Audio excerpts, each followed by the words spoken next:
पुढची बातमी. अहिल्यानगरमधील उद्यानामध्ये मुस्लिम समाजाकडून अर्थात मुसलमान महिलांकडून नमाज पठण करण्यात आलं. गंगा उद्यानामधील नमाज पठणाचा व्हिडिओ समोर आलाय. या नमाज पठणामुळे हिंदुत्ववादी कार्यकर्त्यांनी आक्रमक भूमिका घेतली. हिंदुत्ववाद्यांकडून उद्यानामध्ये हनुमान चालीसा पठण केलं गेलं.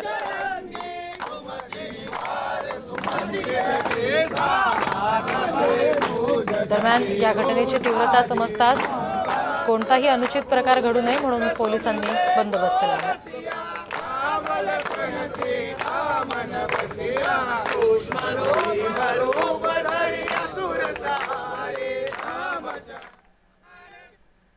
या भारत देशामध्ये बुरखा हटाओ देश बचाओ ही म्हणायची वेळ आता सर्वांसमोर आलेली आहे.